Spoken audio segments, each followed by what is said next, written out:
Patrick Kuma Boaje e de aba betu dwa se Ghana ni bia won vaccine panie no bi na wo se obomodin se obekwa akọwo efi se akato na bro nya no ye de aba be hyehye so na se bro nya nso so edura ya de anhyemude bebre koso ebi te se engagement party adoring wedding ahodo enti ne du sa abre na enam se nipa botuku nti no ye ta tete covid-19 virus ni bebre enti no o se Ghana ni bia won vaccine panie ni bi na wo se obomodin se obekwa akọwo bi se na be ya wo betimi abon ho ban free covid-19 yare no ho na wo se we obi a wa ba akon so so a enso hwa kone ko de aka no efa ka ho e na afen so no apemfo so so wo se apemfo so so e de wo ho no ma e wo se we ye opemfo akọ na akọ wo se na be ya betimi abon ho ban efi se eye vaccine panie no nko a ene ade a ye betimi awo e de asi covid-19 yare no ho ekwan won se fufuro mu so na eye apomidin si achi banfo so de aba betu dwa se Kokrama eto mema sebi omunto hwem eye prostate cancer no ade a 2023 eba besimu omo ede beka omu dwumadie ho enye no nko omo sa se kokrama hodo nan so ade a ya ha mofra pi ni nyina so omo ye nhyehyeye se 2023 ukọ hospital na so national health insurance a obetimi akwaja ahwe kama na omo se omo ye dwumadie se ne be ya ebetimi aboa wo ma sebi omu ni bie ebi wo asikastem ene oha bi ntino omo entimi enko yade na omo de sa na omo de to nananom siedo omo so omo ye sa de se na be ya omo de besi ewu ahodo esisi ene afi omo be boa ma wa wanya kokram anase omo fra omo anya kokram sika asem ntino omo ntimi enko yade betimi abo omo na sanse mo nyina omo de to dwa wa bra chief executive of the National Health Insurance Authority Dr. Bernard Okuboy ekosua Ghana mampanyin no omo de sa asem wi etu dwa sansusu na won semfufuro mu nsu na ye clinical psychologist or delight wellness consultant whatever Madam Charity Amakuwanu ono so de aba betu dwa so ya akora na wo mfie nsu nko mfie du na oda so dwon so kete so enye papa ebi se enye sa na abodi yankopon abodim no ye no na wode tu dwa so wofuo oba wo mfie nsu nko mfie du na se setere oda so edwon so kete so a wo so tim de ne ko dokota ma dokota eye nhwehwemu hwe se yare bia enha na osade afutu sem ekoma awofo nom sebe oba wo mfie nsu nko mfie du na odwon so kete so ni kwan se opopo wani gu no so bo no etiatia no na mo mfa no kwa yare sabe ama dokota anye nhwehwemu hwe se bia akora no oni diabetes ana se woni eye yare efe na attention deficit hyperactive disorder etwanity aka no ADHD ni bia osim pempin so wo 40 akora na etimi ma no hu nsisi no ho so ha na wadwon so agu no ho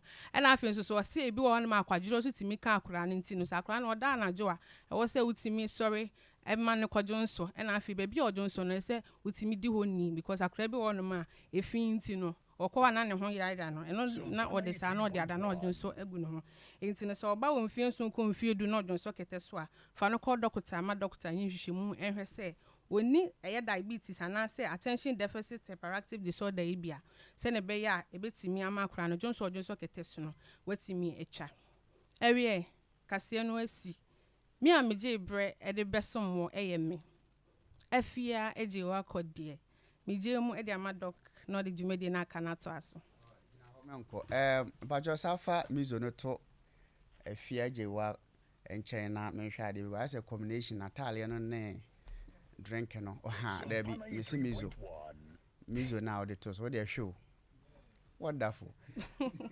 efekeke bajo we so mpa tv no o hwa na o hwe ni Facebook live ma bu mfu me kra chese ade na efa nkasa mizo ni na American 17 pacho mizo no efe mango drinker emu odu na no preservatives tienio ya kasi no preservatives doctor say it here say mizo no na drinks no preservatives no ma edigu ma no nse ne ade ntina ya no ntampe anti wo hwe mizo ye da ma mi nchen ene de mai life ekura me ya utimi se eye drink bi a eho ahomka epipa epi oh that's right I open nyoma emu pi on they are say oh that me say me mpe nkwan a light sa anti emu pi na wa me preku anti doctor wa head here on say omo no aya no mpe nyoma bi side agugu ma make ho asem ti we no preservative first on the market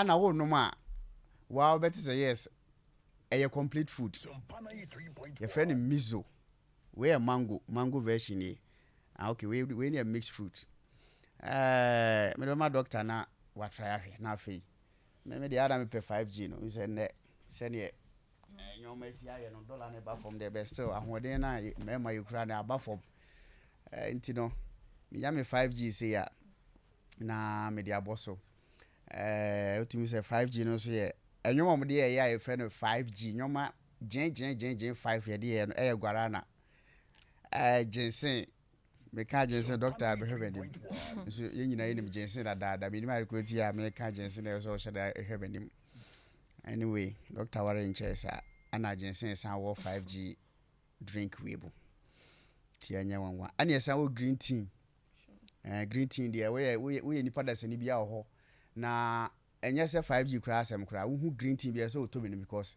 ebe ma immunity ama ho atimi den na wo grapes ana fei grape fruits and also you're very good for immunity and no we know pure herbs and fruits na ya combine straight away from abroad na also wunya bi anti mitimi ni dance abra mi angisa no mi obi one more yard better ade na wo ye no kra no wo se send ma me send nkofu eloto no ma no wo ye obema obi akotwa di anso nipa no odi uba na ebe adwuma adenti na wonyi loto no man say no kra na wontwa bi ntoka na present down fan be adwuma ntimi itu so e na wote side de no fa chebe na drink bi e kama pa 5G tea amen try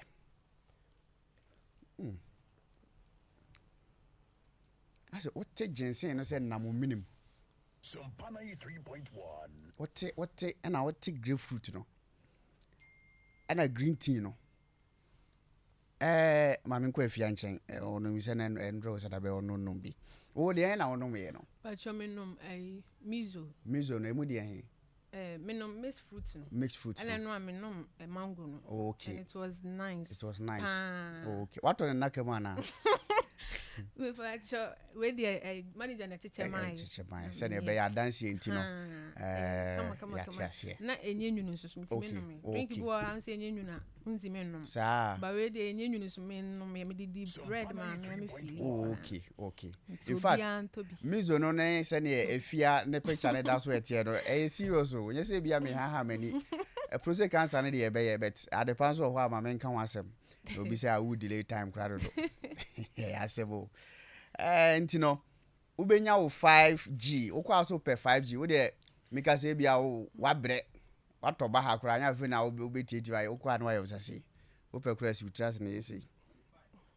aso mam 5 no we yama kokko ana kode da ho ana 5G ye den se de hu ni TV no so na we ne bia wo ye we de bi bronya bia ye party simple one bi bia we ye bi two per just 2 cartons o per be 3 cartons per bi pe bebre sa aha wo de ye program free number we 0246 ba bia wo bia 0246 270 221 0246 270 221 bia wo ye party bi bia wo ye abedinto bi name ceremony bi ne bronya na behia ebi nso kra na wa person ko che obi bibi apomodin wo mu a preservatives bi anim number of flowers so per just 3 cartons so per 2 cartons and I per 1 carton per ne bonya dio 180 Ghana cedis ade passe 0246 270 221 0246 270 221 so mpa che de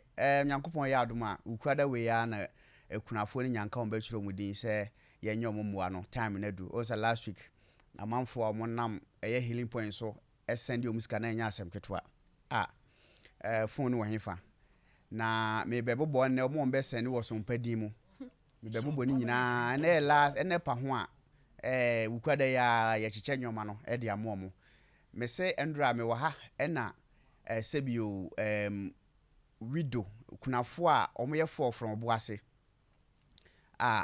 sebi omo adi dem kakra nti no omo ntimi nante omo de wheelchair ene firi oboase ene ba ha na minim afia eno sa case no anasa story no na wo ha na beto wana ebesi wachi yes sebi abubuafo mma mpanyifo ennan mde wheelchair na fi oboase ne bai na ombeje video program no nyandu ho but na akoye te se ombechiro mudi no makono masan ba wukwada de na etwa se omoye na omugye omokwan preko because in and out anya asem ketewa enti no wade bia wo fi a opese wo de ba no ene kwesi brada so wentimi amfa ma na wacha abro so enti meka se wo a wutie 21st clinic wo donti wo pese wo di koja 21st clinic a so far no Kaswa branch ene Kumasi branch na ye patients ni bi ana ya hwefo ne adofo no mutie healing point na bi omo dia koja obi di 100 Ghana cedi koja manager dan wo Kumasi ya Sompa for Nsaka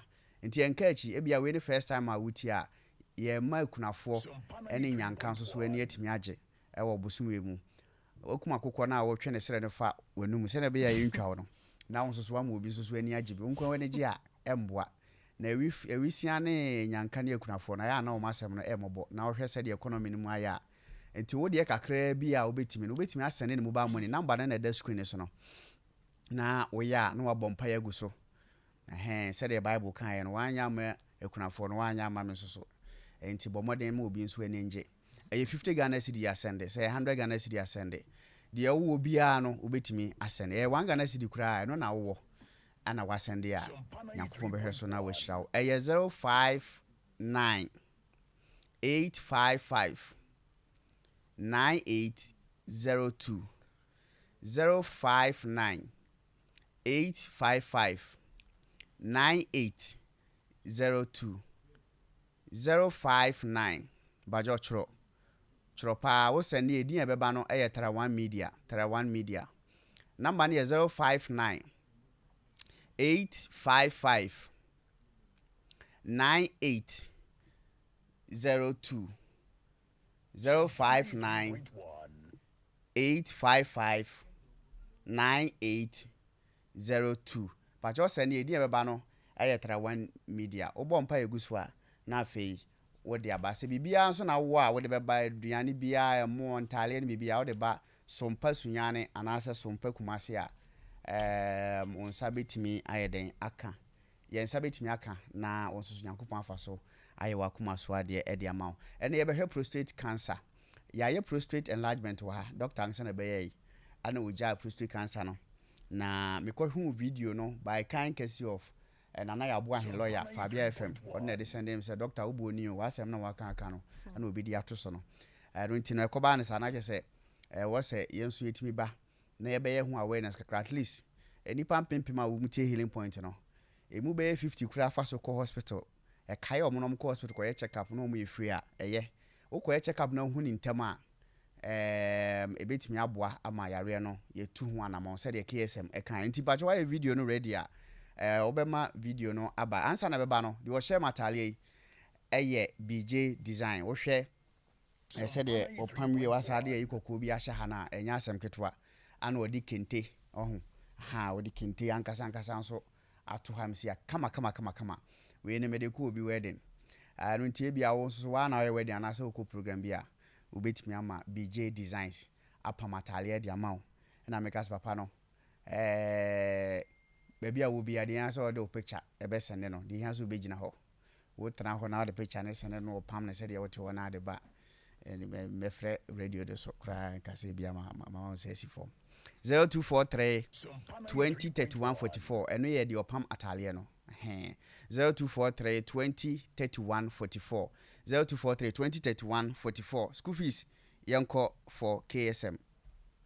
What then would you say this has taught you? Just briefly on that to conclude on the health bit. Please, and maybe what would be your caution to other men? The only thing that taught me was that I thought I was fit and healthy.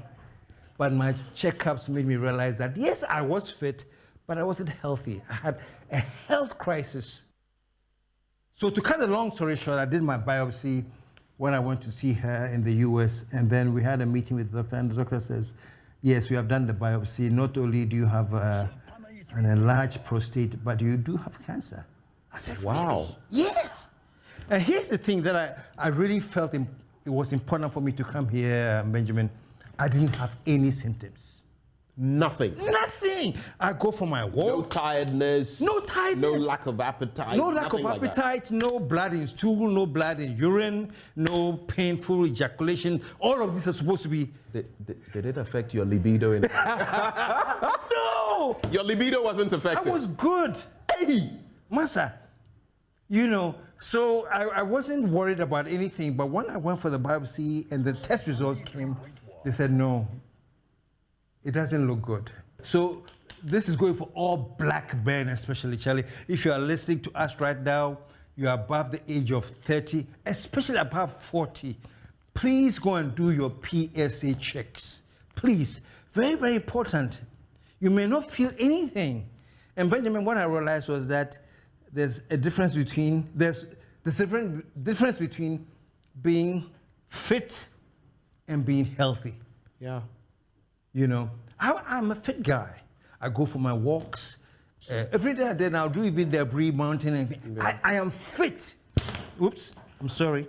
It appears the chair is leaving you for all your fitness. I am fit, but I wasn't healthy.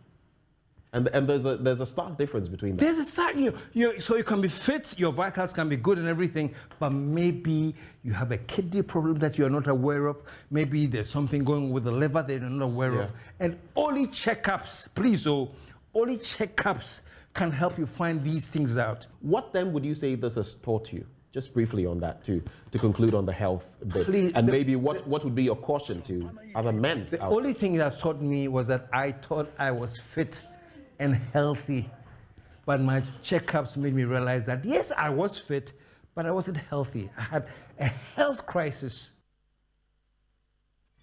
Enti ebusiafo KSM na to nanu mutuo no.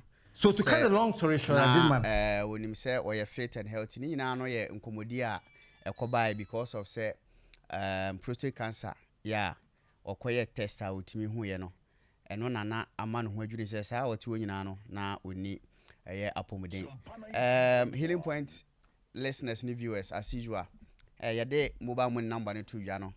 Amanfo ahyase a almost send anti mediate my ready bi. Na we 100 Ghana cedis from Adawubi Comfort Blessed Sa Hene Enterprise. Okay, to akoye no mobile money. We so 50 Ghana cedis from David Martin Anane.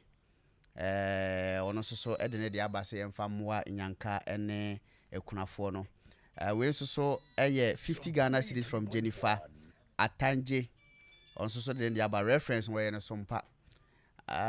We so 100 Ghana cedis from Haruna Amedu Ventures. We so 31 Ghana cedis from Samuela Nyabu. Ono so de aba reference we Sompa achede. We see 51 Ghana cedis from Leticia Asamoah. On so ne dia base emfamoa inyanka no. We so 25 Ghana cedis. On so akwabwa maki.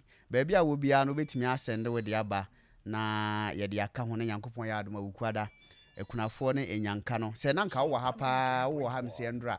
Anu ani bo sebi ekunafo ema enan a omoye ebubuafo so a me sure say nka obe clear o mobile money ne kura nka unya biwom so ho enti no mpacho fa number ne to na men sambo na nsi subio na afei omo pese omo send no onso onsend bi we ye 45 Ghana city 50 pesos ono so e dia ba say from Simon Edu Enterprise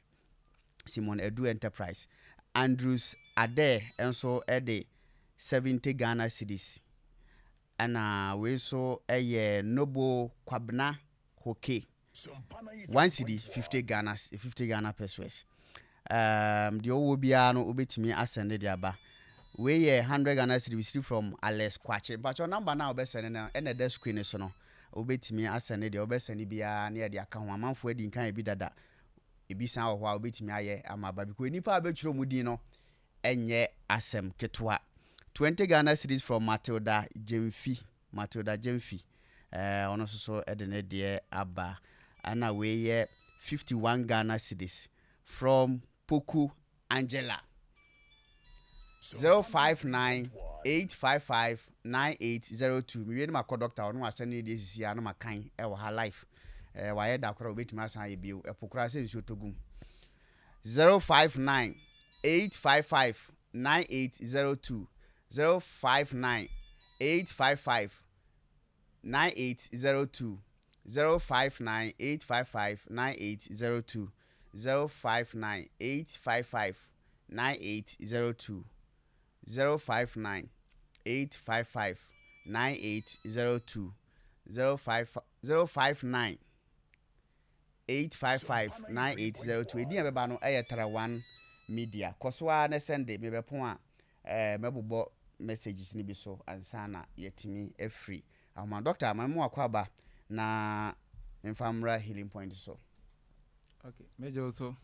Se boni bi ama wakwam de Da bio. ana so mpache de no so ye wanu si ya obesende ana meboa.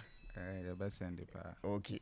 Ana wonye obi a woni gisa adoye se bi obi ho kire no na wo yi sika na aduane bi de ama no wonye obi a sa de no so obi a no se do sitie. Obu an trim odin naturally by default. Obi so ana akoma mu eye mre nti mi hye da nim ye wo sa na me busa je se bi a me hawa Adoye de eye. Okay. San say omamu nshira sen. Echiwoje. Okay. Ti se obi open nshire bia na obema. Obema. Okay. Ti me mo bo no ma na ma osisi ana se Egu screen is nti egusu no hu. Ayade. Osi egusu no hu.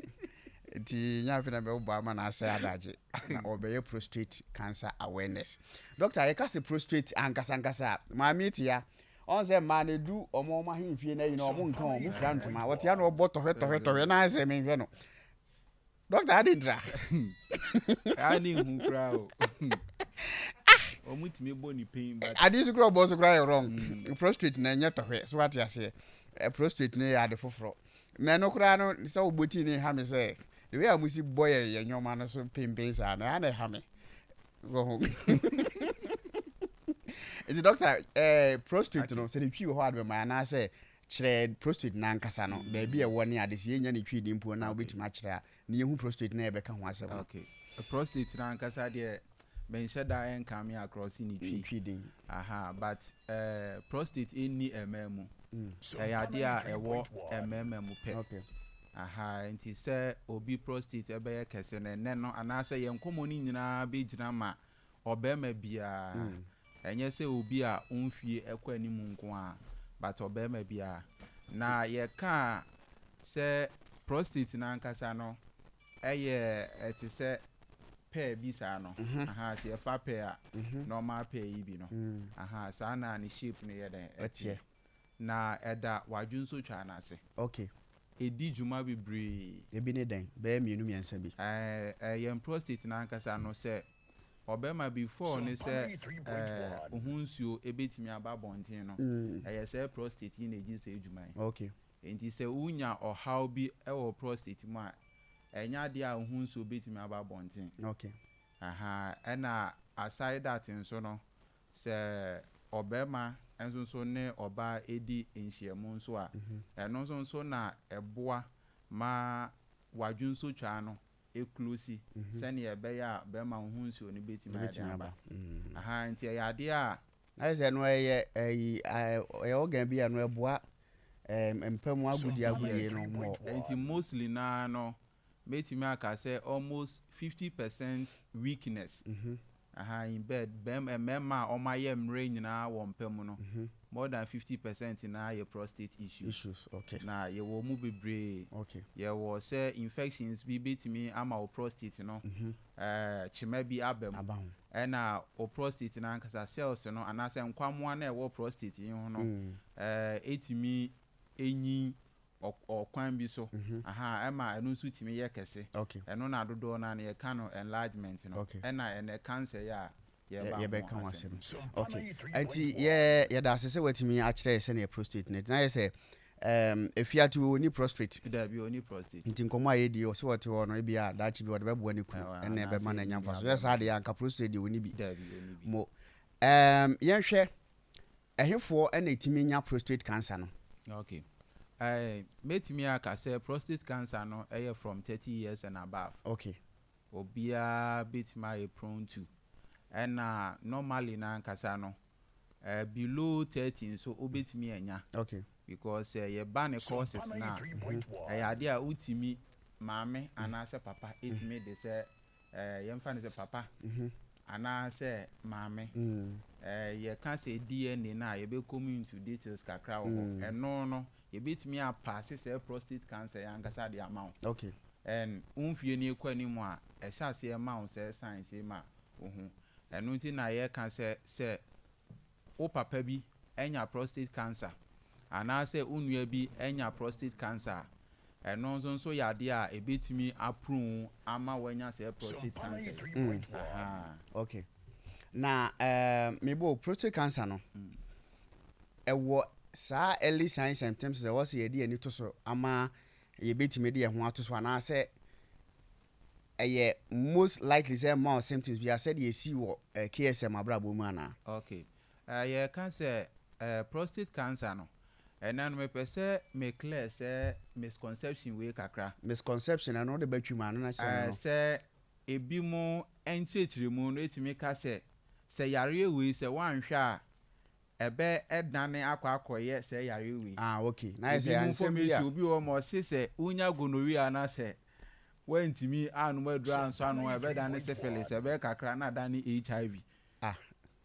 Ni nyina ye enuoma bi dasane timi kasa asem sa pe ebi mu kasa ebi mu kapa obi o mo say unya baba so no na say we wentimi anso anu na dane baba so krama na fili adane syphilis na dane HIV but say enuoma ye kan nyina ye different causative ye more different and the dodo na ne mpempi ne bi mu say prostate enlargement no say one pe anhwa ubenya prostate cancer anaye say uhun bi mu kan say so prostate no eye kese no antu anamo ebe dane anyini abeye cancer ba no kra bi enim say na o hwe Sompa TV na say utie Sompa FM a eye hintasem na ye de ma. Okay. Say on no account na say o prostate wako hospital yes when your prostate enlargement ebetimi adane cancer.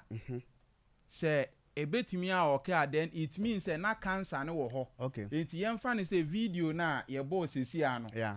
Na our prostate enlargement and osan was a cancer but the cancer was unknown. Unknown no onye ho test na onye ho test. Inti na unknown we draw for prostate enlargement no. It is a wuni ma obeka say ne enlargement na dane cancer. Yes, obeka say be enlargement na watena ho ama na dane cancer. Yes, because the cancer no a different cause. Okay. And say o prostate no so ye enlarging so no see a different cause. Okay. And omo prostatitis no I no ye infection and omo prostate no and so how abemu no and no so a different causative and a deba. Okay. Ain't no there's vast difference between cancer no and normal prostate enlargement na ye kan ho asem. Oh, okay. Ain't no so we be lucky na say prostate ne bana kwem na ye man symptoms a o ye lucky na o nya symptoms a symptoms ben sa na obetimi ehu. Okay, the attorney say with the prostate cancer no ye can say asymptomatic. Ye can say asymptomatic a yade a normally na nya enipa nyina na nya signs and symptoms no. Okay. Enti betimi a hye ho for more than years. Say nya say check up e na wo be kwa unhu hwe. But the prostate enlargement no eno na normally no eya na ebo nka ye kese. Ema at least utimi tu anamo kwohwe a na bia ye hu say enlargement ne pe ene wo ho anase bia cancer bi nso aye den aba. Okay. But enuoma say omo a omunya science no ade a unhu ni say ema odwonso ntentem. Okay. Enti shene nso say prostate enlargement any prostate cancer ya aye ka ho asemi ne science ni nyina no similar ye be cancer ni nyina ye pe. Enti until say wa bayaresa bia ma ye di kan aye diagnosis am ye hu say wo de ne ye enlargement ana say cancer in ho asem because ni nyina no ema science pepepe send the wunya prostate enlargement a odwonso tentem wunya cancer no so a ema wonso adwonso tentem ena send ye wunya prostate enlargement na oye mre ewo empam nso no saa so na prostate cancer no so ye de ena ye obi ho nso a omutimi dwonso ewo mu abon se omhu emoja ena obi ho no kra na ye be fa ne dwonso akọ lab no ye hu ni se emoja kakra ewo ne junso mu okay eno no won fa wo wani hu okay by through microscope no eno eni etimi detect so betimi adwonso normal ba hu moja wo yeah by ye behwe no na traces of blood akasa ewo ojunso no wo bon se junso no eye clear okay enti sani o ma we nyina na ye kan se eya na eye very difficult to differentiate okay se wo dwonso ntentem ana se bia wa ye mre ewo mpam se wo dwonso na ebi akamu ye wo se obi wo hono ma okogina se wo kodwonso a otimi bra chimo ansa na dwonso na ye den aba yeah now no se eba sa na enwoma mienu na ekoso se ebetimi aye se prostate enlargement ana se prostate cancer enti ne science ne de only say diagnostic measures eno nso no ye wo assessment a ye de ehwe for prostate enlargement and prostate cancer okay eti mesramo other facilities are mu use ultrasound de diagnose prostate cancer no is wrong okay yes because untimi emfa ultrasound and diagnose prostate cancer okay but you can use ultrasound to diagnose prostate enlargement okay because near TNA say a cancer benign, it means that it's not cancerous. Okay. And if something is cancerous, I just a biopsy. Okay. And cancer nebia a bit me iron. It is a ultra scan then on sonograph and no query. Yes, query no. It means diagnosis is not fully complete. It's not fully complete. And I was say yetimi ye further investigation. Okay. It is a near video now or ye ultrasound no. Yeah. But unfortunately for him, sonographer na entimi and detect any malignancy and I say tumor bia. Enti say ultra scan na say prostate na ye kese na say sonographer na comment say tumor ewo ho ana say mass ewo ho a ewo say utimi tu anamon for further investigation now ko say betimi aye cancer ana say benign. Okay, for the sake of obi a wadwane na ye kasa fa prostate cancer ho prostate enlargement yeta ka yeta tu hanu yeta ye ho test but prostate cancer no e ya de aye nta anye ho test na we akotwe adwe siso abra KSM aye nyirenim no media mu no e de sem interview abeba say or the atono or the ye friends awareness and I say nkaye e de ama mema nyina say yenhwe na yenye prostate cancer so test so especially obi a wadi free 30-40 years ago because one hwene ya bones of prostate normal enye enlarge but na cancer ho a nyamia pataw na bibia nkosi amaya nkohu ni ntem na ekocha ebetimi ama no aha wantimi for the sake of more montes video no ya ama ye na ye prostate cancer ye say for video ni bio na full one mpacho de one yes antie ni bio ye wi a na fe ye ba what is the nyoma bi a friend saying ma prostate cancer eye hu pa no ya ba so na fe atimi aba behwe na solution wo hon ma na e bia ye obi na wotie ye kan wasema nipa no on chance ye nya no real na se nda so obi ho eden e de ma no na ya behwe 21st no mo am betimi e de aboa so obi ho a entimi emfa sa video ni bio for the sake of obi afa ne wadwen ne ye no na yenko in the US, and then we had a meeting with the doctor, and the doctor says, yes, we have done the biopsy. Not only do you have an enlarged prostate, but you do have cancer. I said, wow. Really? Yes.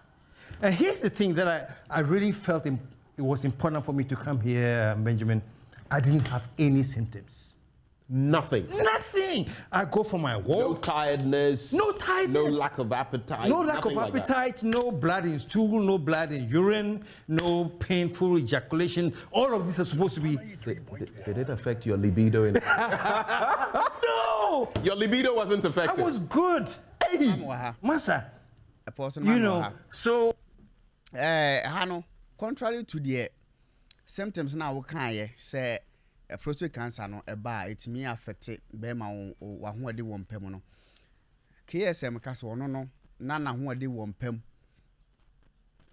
intact na presenter and na say kase we no so bibia e kama anti ho no sa no obi tie ya e bia yem de yete ase be to obi tie ho no nchiremu a obechirem se de be ma nipa na adwenya ne ntantane ne say you know na ohun se o kire se science ankasa na obi enya prostate cancer no e wo se wonya no onya bi ono de wanya bi enti na yedi kan say your prostate enlargement ne dia ebe ma science no ama wo hu say enioma bi say okay but with the cancer no ye wo patients e wo fa say enipa 5 na say bi on wo prostate cancer enipa be say ebia 2 anase 3 wo ho no ma omunya science bia okay and I know na e very dangerous okay enti it is only when obeye test anase bia ye be your diagnosis before answer na obehu okay and me yanto video no so fees me yanto aso na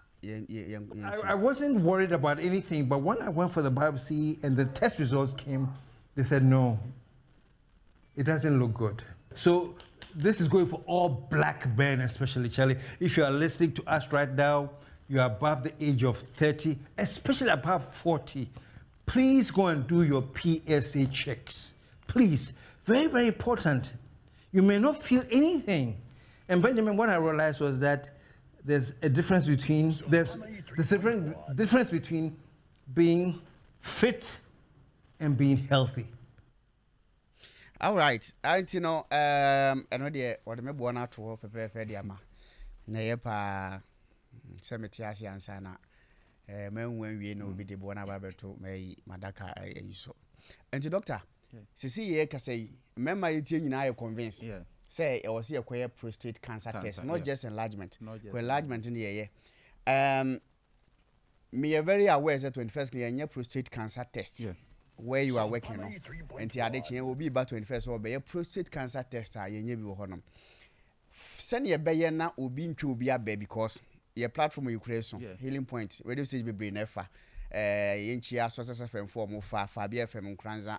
Na JFM Edward any station be connect FM na ne ka ho Edwabo so Radio Rainbow Winners FM mu nyina no e fa wo de bi so for the sake of so obi nkote baby na wo ka say one yemfa ultrasound scan and diagnose prostate cancer into ultrasound scan no kra na e den obetimi a kire no obi di bi twa obi adeche a ni bra ka say massa healing point for us say ade nya ne say na wo de say me nti na obetimi do ani a kire ultrasound no na so obi fa bi e de atwa obi aba nipa na timi ehu ana me pa cho obetimi a download ultrasound scan machine na dey ato TV ne so na no so etimi aboa apart from that no lab ne ye kwa lab ben ye ya no enye prostate cancer test because ebi mu ye very wicked and very insensitive ebi mu etiri den ana bronya no a eba no ene nyoma bi e kanka ho ne ade no ene se de bronya we ne batakale nyoma bi a hihye na wo be wura akoto bronya na ankasa re nya asem ketwa enti me pese unya botre na ye ne a ye be ko titiri herbal clinics ahodo no se mi sura metima cause there's no herbal clinic in Ghana with my prostate cancer test including 21st clinic. I stand to be corrected but me call doctor honma mfidie ne nyoma na ye de ye no ene betimi ama ye den ache so doctor whilst omohwehwe ultrasound machine no no mo de ato so ne de ache okay ene da so no we kura mbo de too advanced we de confirm chim no 21st timi nto we he ba bia no timi to we too advanced per simple one no na doctor we de kire simple one whilst per simple one no na obi afa nkoda da ya kan say ultrasound no ade a e wo se uhu ni se ye use ultrasound a ye hwe hunamu akwa no organs okay enti no ena me kan say ade a sonographer betimi aboa wo okwan bi so but eno no entimi ema ye ngina so enka say wo cancer okay obeboa say otwa scan na obetimi a detect tumor okay ana say mass na je say no o prostate na ye kese ana say boa kakra bi abeto ho aha yes the that's no very the edi twa apemfo no omoko ye hwe akwala no ba bi odane ade obe ye wonda ebe wonda ben ene sa no no na ya na de si wo ayase ye de si wa ayase de na wode na wa no de gel bi egu ho sa ade ayase nso bi sa I just say be a sanitizer bi sa bi sa no de egu no de nanam ho enti eno no wo say odi twa wo say o hwehwe prostate cancer over the bar yes one hwe ya de tie ne say obaji usika di say ntina mani abi ema me stress sa de we nyina so say me face most of these cases and eno na a person me clear because obu o say okoye na our prostate cancer but e say the ekọ but ekọ no me busa okwan ya ofa so na say is true ultrasound eti na akwakoye say onipa na ba na wa hu say ni prostate enlargement na wa kire ni say cancer na wa ma na dura say esan say wonu say prostate enlargement de obetimi asenti na wudi hu ahye because obi ate cancer pepepe na eboni I am shishiaba obi ate cancer pepepe eboni hu but eya na ye can say obi a owo prostate enlargement no more prone to say obenya prostate with cancer say enlarge kakra ebe ma wa ye prone enti no hye so say baby bebre a obetimi akono ade ye betimi ayene say ye hwe say o prostate no enye kese ana say mass bi nye den emeda ho say ye ka say bibia beda o prostate ne ho a eye neoma mienu ebetimi aye say eye cancer ana say enye cancer na ansa na obetimi ahu say eye cancer no age say wo ye biopsy biopsy ni ye den fa o drink no machine na fa o drink ne nom na men fa 21st ye branches no ye ne ye kan kura ne ye fa ye branches no tudwa na yare fufuro bi ba na obi pede de no krebe sa yetimi ahwe ne asanti wodi bie o drink no na eye miso drink doctor test uwi a misro ye de enim so kan kure di ohu fa drink no page kire camera no eye miso drink na anu bi kanje na friends and water and because you so we say any you edi nkan a me ankasa me de me pH atuma against all water me hu say the pH level was ropa am for say you ne me de na me kan say am so David adepa de okoto say ya so otimi ka na wonu aye den so we ne drink a wonu ma o men say mu odu and there is no preservatives me hu am so no ade we de me ne nkofo nkasa na o mutimi mo hu de why na yenum ne de de yentimi njai enyoma ye de die sa kakra se owo ne ase bo a obekọ madam fo bi ka che me say o de wan fancy ya because said, do you want to live or you want to survive? I want to survive because whether you live or survive, you will still die. That's okay. Matthias here for auntie dog. Obeba biopsy no so na watch lecture. Mu said yes it here. Now for the meantime no. Onom drinking as there no hu. Oba recommend am picture am na ye na. Yeah na un say me fa no me di kan hwe ho ansa na me no. Me dey minimum pa because 21st ye labeling. Okay. This your foul drink ni say ya food labels. Ade a ye hwe ni ye no ma bibre. Sure. Cause e bi o mo a me so bon carbohydrate na bebon be say 3 times. Okay. Na e say ni nyina ya simple sugars. Nti no na nya de a diabetes ni kura na ye be mo ano. But ingredient ni labeling no very good. Na the egu ho a no preservatives no. And you normally na ye wo BPH. Na say BPH na no ne additives ankasa ye de eka we na ankasa ho any canned drinks no. Normally no na ya na obon say MNC. Okay. BP no na MNC. Okay. And this no preservatives are I know you very good because any money in an with me lead to say cancer ya I can't want me. Sir, no, I said they are all toxins. Into a day beyond preservations biano and suit me are there no suit me prone because and other radiations now I did to me they say cancers eba. Me that's it. What can I say? Me papa say at least etimi aboa ma yate ye ho ase. Enti no ade a test a ko hospital. Na hospital bi ye no wo hu say ampa sika ya cha because prostate cancer test ne kan enye sa 80 cd 60 cd ne ya kan no nti ne boade na me nim say ya kan amanfo be ka asha ase ya say omo ye bia ne ade abia pese ye kire method no ene se ne esi na doctor etimi eden e ma wo hu nti wo kwana wo ye bia no hu say no a ye kan say no ultrasound machine ya ye kan say ye di twa pemfo ye di twa kidney ne ye liver ne ade no eno so etimi hwe prostate no e wo kwan bi so ne kwan ne se sa ye kese ananye kese but ye kan ye se kokora ma betom anase ntom no sa machine ye to so no enye bi so doctor akasi mankron na ya soro so ne ye call Accra Sports Stadium akofa esi edun ketia ne ofusu ampofo mu ayi ne dia ba Okay. ɛno nti no sɛ wobɛtumi abɔ ne tɔfa ama ne yɛmfa college bɛ miɛnsa bi ne yɛnsɔre so Okay. sɛdeɛ yɛsi yɛ prostate cancer test Enti deɛ kan say when you can biopsy no it's more like a gun as a tool. okay Enti ɛwɔ biopsy gun. okay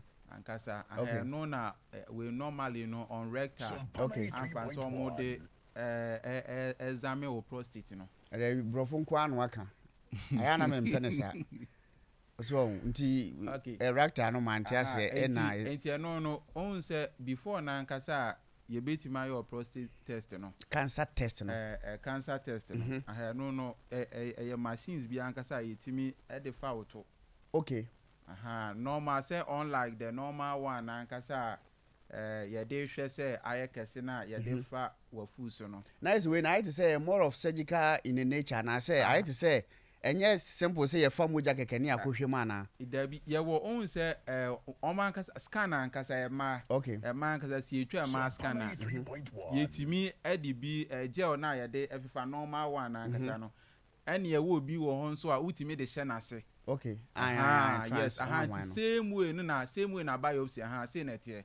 anti na say you two way Atie for radio for ya mutie no en ade ne nhye dan nye tuo saa na emom no aye bibi saa nso enye tuo make us say obi kwada hospital bi na oyi ade o say we enye tuo nti o nya ade no nti bra Sompa Facebook ne Sompa 93.1 FM ana Sompa TV Ghana ana fe 21st connect your Facebook page no be hu ade ide your prostate cancer test no nti we name say omo ye ne say omo fa bibia ho free prostate ni mu ana ase ne nchen we na no normal de examine we answer cells no mutimi de fa bibia ankasa okay normal de akọ instant and instant enye instant nti say okọ ho ne ya wo ka che say wa ye ne ya enye instant I say bia wo take time ankasa na omo ye because cells no na omo be pick na omo de akọ okay and at least no ye hu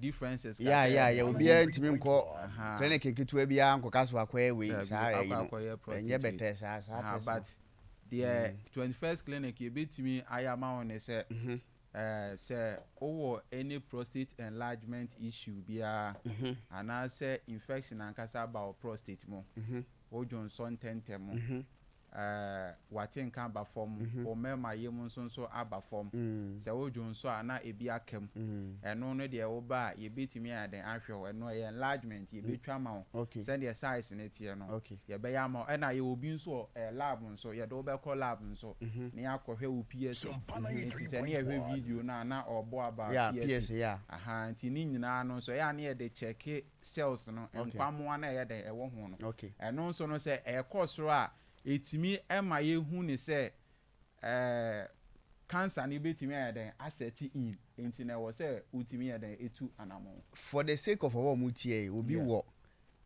obi tie ogo so okay kuma ase takra de ne ade e fahin na wo susu se wo kwa e betimi aye sa prostate cancer test okay almost the most commonest health centers in and almost yenye ahan mo de with biopsy ni de advanced lab ankasa advanced labs no med lab then sign lab ne sa kofui lancet mu ne ade no and aside that no so no regional hospitals no even district hospitals na enye obi a ne bi wo say okay nti we dey impedity ano regional hospitals dey very assured say obenya na say advanced lab akese no med labs no mo ne sa we dey free advert o nti yenko ahoma no so ya kire ni nyina enye ska bia na yedi ntira nti na ye ka no kro na kire no obe frɛ number ye da screen so no wo question bia obetime busa na afi ye jema mana na kwabena kese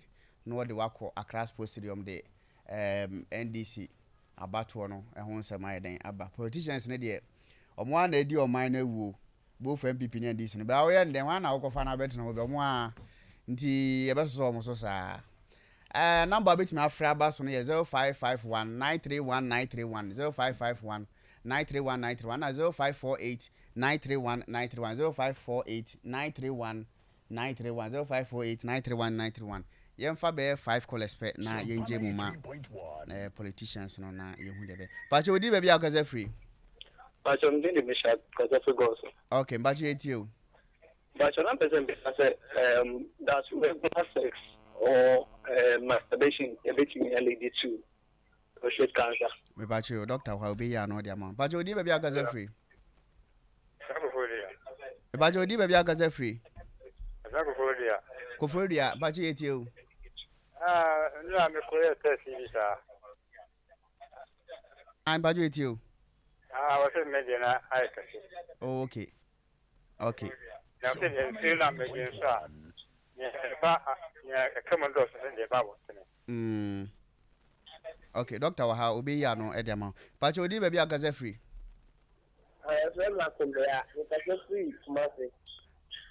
But you. Because you're very much come here, I'm But you. but I call hospital, I diagnosed with hospital large. Okay. It's one problem to the A bit is a day. this is the nine writing. I tell you,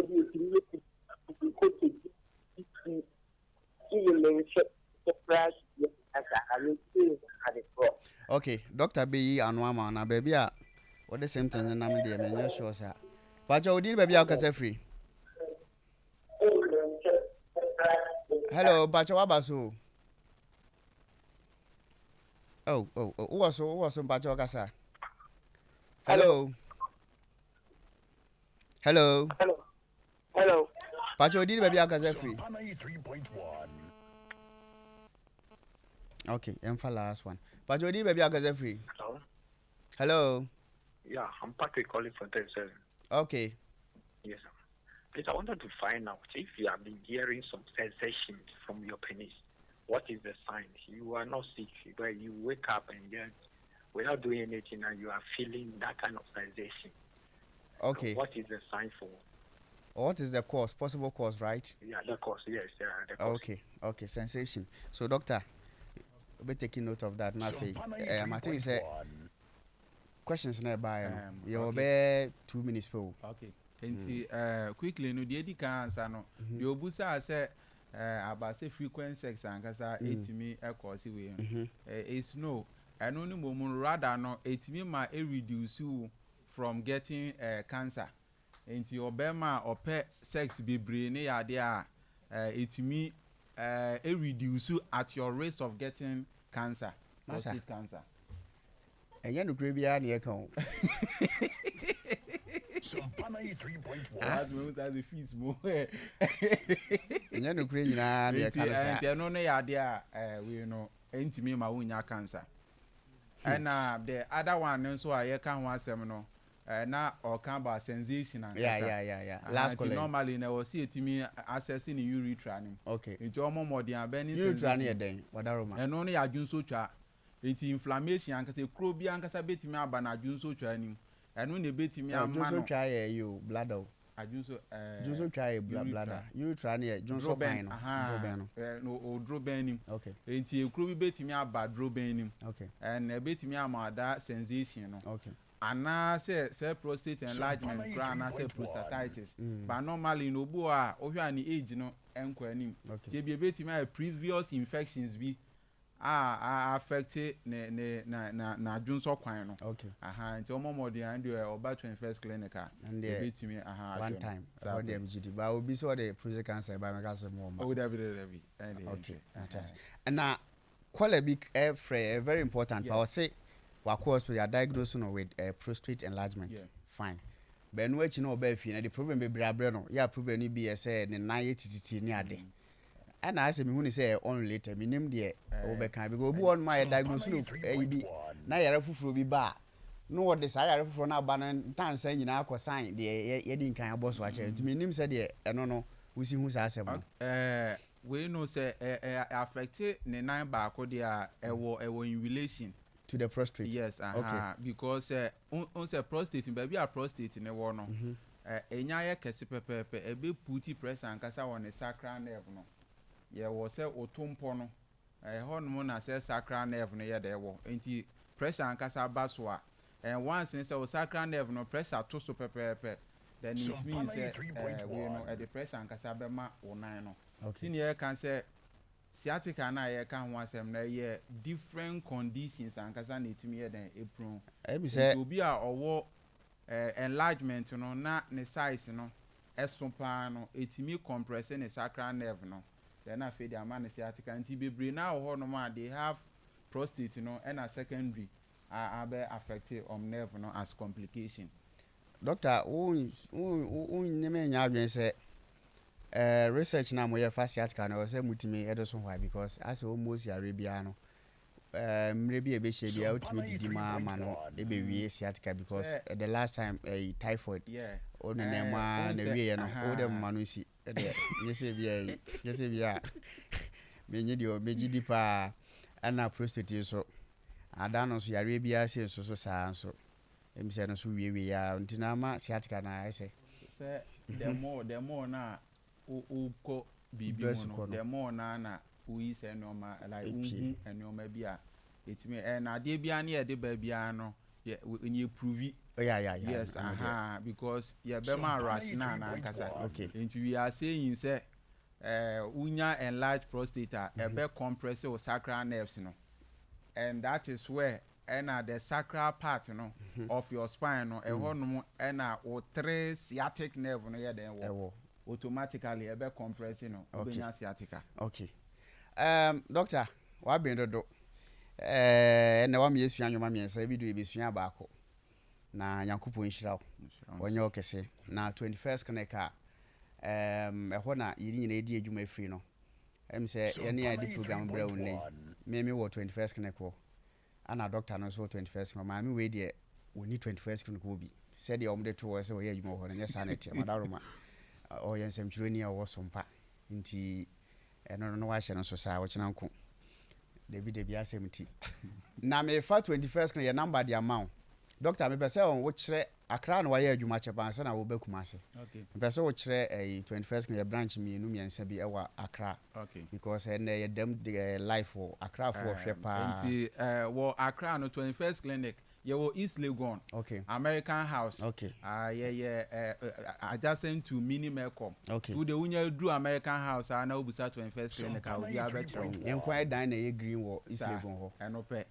ena wensi ye wo kaso a Obom Road new market ho no ma okay ECG office ho no ma udru ho no ma pe Obom se 21st clinic and so wo ho okay ena tema enso se wo tema community 1 okay Roman church okay achi ho no ma Roman sorry dan achi ho no ma ho so ye di edwuma wo ho okay ena ye wo Dome Anes okay eno so e wo St John's okay Eco Bank ho no ma Obom se mfutu kwan kakra da ho no okay ofa so a ho no so 21st clinic ye di edwuma so e wo ho okay wo Kumasi anom ho ena medi medwuma anti Kumasi for anya se bi a wa be tisa na se wo tisa doctor e kasa no wo ba akotu nipa foforo me a mi kasa ya na se me no wa besua de kakra ya na obesan ba beto mo Kumasi ye wo ehwa overseas okay ono mo a ena ye adwuma enti bomodian na frɛ ye number okay na ba bi a wo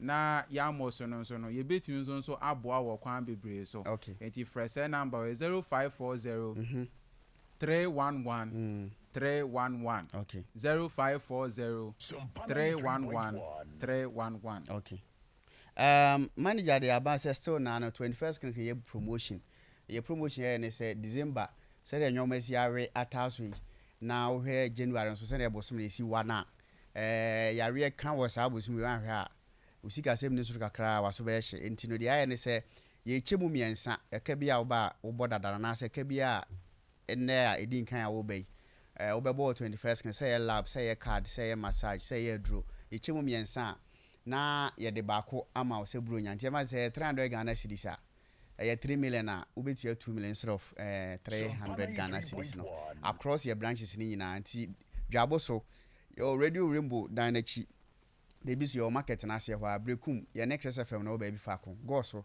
ye ne Success FM na edie no hwe enkranza ye new market traffic light no ncha enkranza hene na wa film na bro nsan ni mu ane ye wo techiman so no ye wo Pakwesi Ndiom Bank no GN Bank sa dan ni mu ana sese yɛwɔ Sunyane nso yɛwɔ Regional Hospital First Gate baby a ATM boot no the opposite pair ana 21st Clinic yɛwɔ wanchi nso yɛwɔ Kremo store ɛdan no mu ana afei takwa no Roman stores Roman stores there sa wo nyina mo hwɛ Sompa TV nyankopɔn yɛ adoma mɛhyɛ da atɔ drinks ni bi ɛde abrɛ na mo so mo hu sɛ ne yɛsitie enti takwa no opposite Roman stores ɛhɔ ana 21st Clinic efie kuma number 9 ɛwɔ takwa de ɛhɔ ana yɛwɔ san so na wɔboa so no Court Junction hɔ no ma ɛwɔ Kumasi Road ɔboa Court Junction hɔ 21st Clinic ɛwɔ hɔ one of the most neatest branch a me ansa ma san ase wokɔ hɔ a wansi wani bɛgye ɛna afei so no Kofodua nso yɛwɔ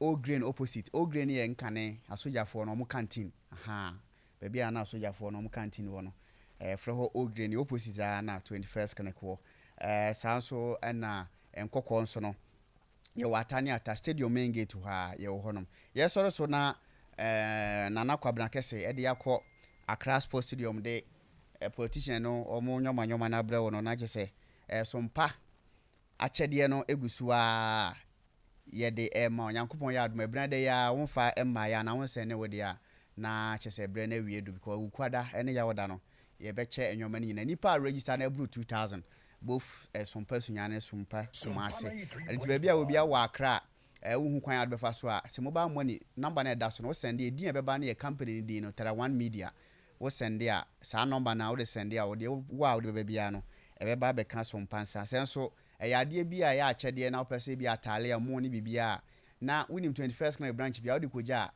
immediately be send e de aba Sompa for na o mati media ya adoye no o mamu e wo nhira chen oje eno ntino na wa hye no so na number no a obe send this kind of fashion no 059 855 9802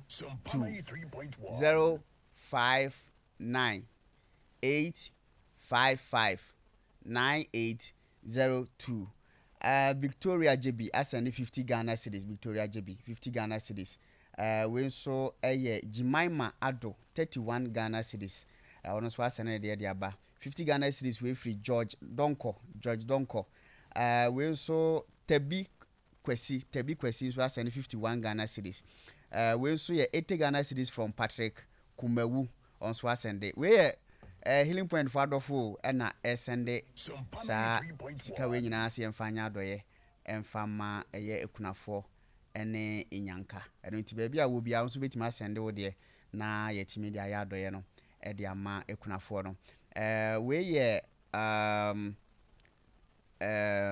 edinway Florence Jima on so asend 61 Ghana cedis Florence Jima send 51 Ghana cedis enti number no ma me say sisu bio ye sore so na o send wo de a na wa bompa ya gosu Yakubu befa so na waye wakoma so ade de ama 059 855 9802 059 855 9802 okay ba na ba 40 Ghana cedis we ye Awafo Joel Songuti 40 Ghana cedis ana ode aba we so ye Promzi Oduro Lillian Promzi na yedin ona me say guy name o yedin on hey okay Promzi on so send 20 Ghana cedis ana ode aba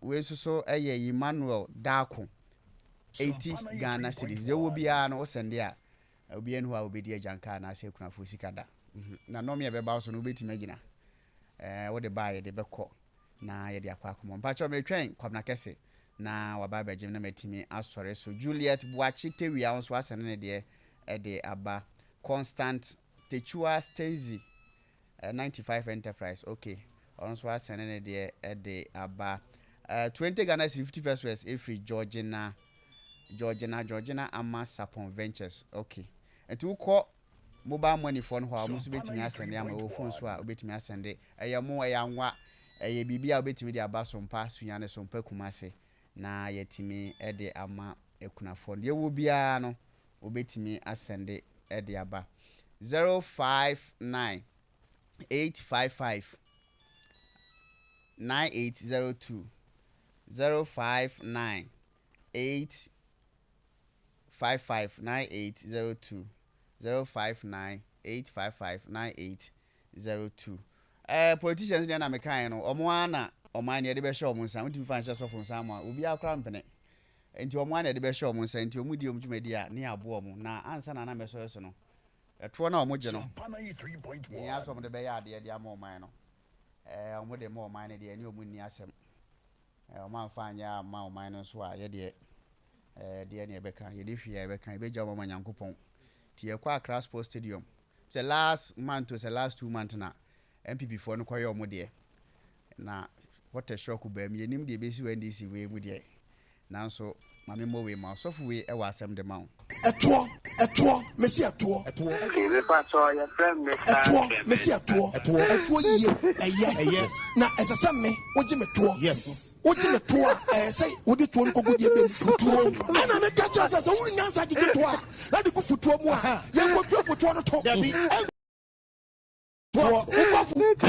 foto ni to yan fiti foto to ni foto no to ato meti foto yan fiti ni to ni foto no to dabi sasan oji to a di to no foto am ani bo man no bra yan fiti foto no to ni foto no to dabi yan fiti to yan yadai yi to ya sa wata di no tamfo we sa wada nyankopon tamfo still na no obi ya de osaye obi asene 100 Ghana cedis me twan ayo kwamna kese oba na mekọ on na betimi dem akọ Accra ho on ye politicians na agorache minimum akwan Thomas Kese asene 100 Ghana cedis o de bo nyanka no enu hia nyanka se o mo hwe ne o mo ayina no nka wo hwe mpanka politicians pa nkomo adwumo o ma anye nti asofo nso anye Opoku Kennedy so asene 20 Ghana cedis Sompa che de we nso ye do say poku onso asene de wa ha Idrusu Atakatu Enterprise onso asende 71 Ghana cedis amanfo sende ya na sende enti mpacho na manam de tudwa na obetimi akoswa na wasende o de aboa nyanka no 50 Ghana cedis from Adwoa Owusuwa Doctor mahwe ni ma san kameti ma kan with him because kasin ki ewie healing point na anka obesene bet access still na no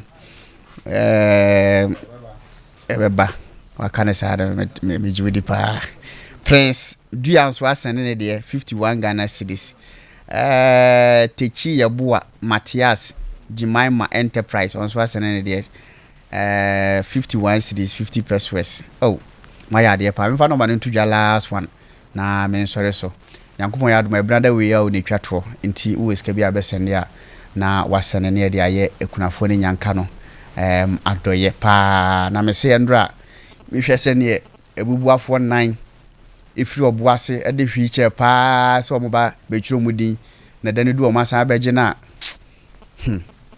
areho from obuase to Kumase Sompa dropping kwa because we do ke ya hono ma just offer dropping wa baso am roundabout na omoba na o si ejom kwa because intimi ntwan so mbeba na yese nkofo bebre okay mom say ma MC afo no omo de atoso minim say wo live for TV o say wo live for radio I don't know but omuni o etiefo na awefo so obesa de bia to TV ana asem na aweho minim voice na say me pick voice so a okay the atiane say nipa ni we yenkobo mo pa o omo so mate Sompa chede ano mu firi obo ase ton so omo ye nipa 9 na omo makura ka ho omo ye akunafo nya say omo ye akunafo voice bi anka ho nka me fai omo ye akunafo na omo atoto mu afiri obo ase Sompa premise no mote no ya omo ba be pe emwa se bronyen omo kunu awu agya omo na o mate na o matimi aye den aba no nti no sa nkofo sei no Nyankopon ya adoma minim se ukwada ya wada de nipa doma be ba ha no wanksa ba akra awre be ho ebi wo hodma de obedi kura no eden kunafo ase bi o we ontimi nko na ontimi mba 200 Ghana cedis from Capriana Ajeman Dumfe Nyankopon Shraw we nso ya Michael Edukra 51 Ghana cedis we nso ye 16 Ghana cedis from Comfort Berry nso asɛne ne deɛ we 100 Ghana cedis from James Ochre okay nso asɛne ne deɛ ɛyɛ sompa akyɛdeɛ a yɛde ɛma ekunafoɔ sɛ ɔmo so betimi asere ɛna wo TV no so na wo Facebook live no wohwɛ saa nkɔfoɔ we nyinaa na amanfoɔ a ɔmani daeɛ so no ɛnyɛ asɛm ketewa ɛdeɛ na mebusa doctor ne sɛ ɔmo nyinaa ɔmo kɔ asɔre o ɛyɛ asɛm o nka ɔde yɛmfa sɛ tight ne you know we na nka yɛyi mu November deɛ no nanka yɛde ama because asɔre bia kunafoɔ ɔmo nyanka wo nka tight ne yɛgye nanka so mo atua ho tight yɛde ama bet sɛ mi se no kan sa yɛsɔre so na yakɔ enti wɔ se tax man